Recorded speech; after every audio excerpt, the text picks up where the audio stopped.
अब देखते हैं सामान्य अपशिष्ट के निपटान के बारे में। तो पहला है कम मात्रा के लिए और दूसरा है अधिक मात्रा के लिए। तो कम मात्रा के लिए पहला विधि है ट्रेंच विधि, जिसका मतलब होता है अपशिष्ट को किसी गहरे गड्ढे में डाल दिया जाता है।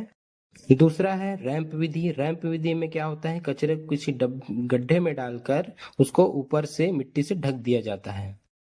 और तीसरा है क्षेत्र विधि, जिसमें एक खुले बाहरी मैदान के जगह अपशिष्टों को पृथक्करण करके रिसाइकल किया जाता है। और चौथा है कंपोस्टिंग, मतलब खाद बनाया जाता है।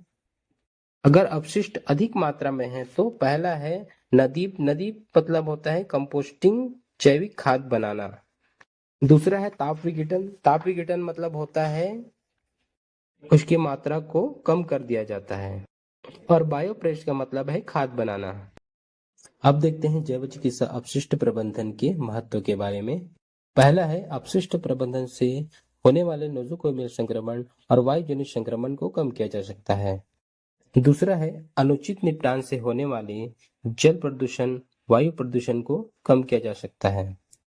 तीसरा है खतरनाक अपशिष्ट को ठीक से अगर प्रबंधित किया जाए तो हेपेटाइटिस और HIV जैसे रोगों से बचा जा सकता है। चौथा है स्वास्थ्य कर्मचारियों, रोगियों और आम जनता को संक्रमण से बचाया जा सकता है।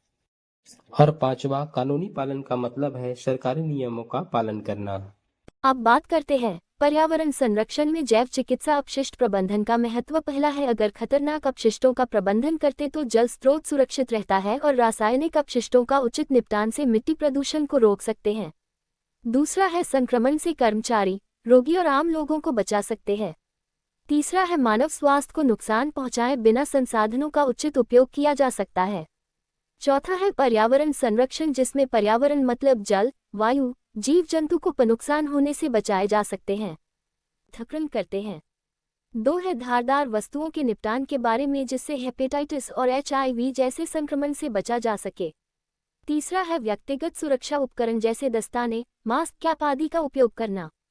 चौथा है अपशिष्टों के उचित तरीके से निपटान करना जिससे किसी को नुकसान ना हो। पांचवा है कर्मचारी तथा लोगों को धारदार वस्तुओं से चोट लगने से बचना और नोसोकोमियल संक्रमण से बचने के उपाय के बारे में बताना। छठवां है कार्यस्थल पर चोट और संक्रमण से खुद को बचाने की तकनीक के बारे में प्रशिक्षण देना शामिल है।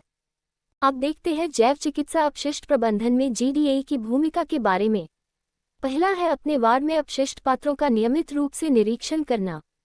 दूसरा है अपशिष्टों को रंग कोड के अनुसार पृथक और निपटान सही ढंग से करना।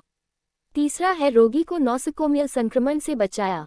चौथा है व्यक्तिगत सुरक्षा उपकरण का उपयोग करना और खुद को और अन्य लोगों को संक्रमण से बचाना। पांचवा तेज धार वाले उपकरण से खुद को संक्रमण होने से बचाना। छठवां है अपशिष्ट पात्रों को ओवरलोड होने से बचाना है। हेल्थ केयर के अन्य वीडियो के लिए चैनल को सब्सक्राइब करें और वीडियो लाइक शेयर जरूर करें।